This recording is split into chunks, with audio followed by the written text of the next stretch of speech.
Well, it has pretty much rained all day today. Guess it's good spring weather. Saw a few ducks flying overhead, eyeing a few of the ponds that have developed in the yard. Just kind of a gray day, but that's all right. Like a lot of you, we've been working on a lot of projects that have been needing to get done for a long, long time. And today I started shelling a whole bunch of hazelnuts that we collected in the fall. And I wouldn't have done it otherwise unless I had had the time.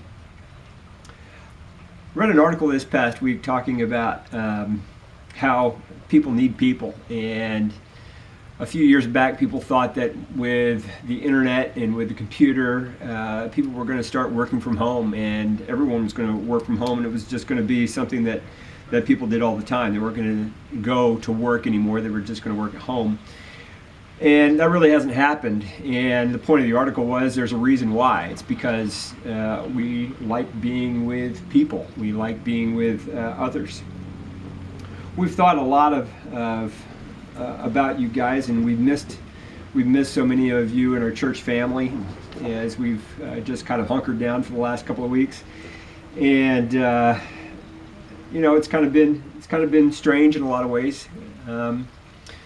But last week, as we were taking communion, we started thinking about the fact that we weren't the only ones sitting around our dining room table taking communion. There were so many of you who were doing the exact same thing, and I don't know if it was at the exact same time as we were doing it or not, but as we thought about it, we realized that in Lansdale and Shillington and Lancaster and York and Philadelphia and Tabernacle, New Jersey, and in so many other places where everyone is kind of hunkered down. There were people all over the state and in places far across the country that were doing the exact same thing because we're all kind of on lockdown mode. And it made me think about language because we use this kind of archaic word sometimes. Actually, we use it quite often. When we talk about partaking in the Lord's Supper, and we don't just take it. Why is that? And it's because when we're taking communion, we're doing it together. And to partake really does mean to participate in something together and to do it together. And so tomorrow we're going to take communion again, and we know that we will be partaking with friends and family all across the globe, from our brothers and sisters in Prague and in Chemnitz and Paris and London and all the way to Abilene, Texas and Midland, Michigan and Los Angeles, California and Lansdale, Pennsylvania. And we're looking forward to doing that. Made me realize really that we are in a large group of people who are partaking in the same exact way.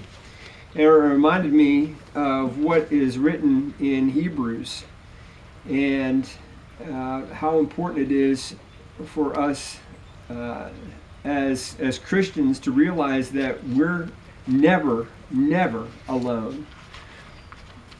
And so in chapter 12, verse 1, which is also just an incredibly familiar passage, it says, "Therefore, since we are surrounded by such a great cloud of witnesses, let us throw off everything that hinders and the sin that so easily entangles, and let us run with perseverance the race marked out for us."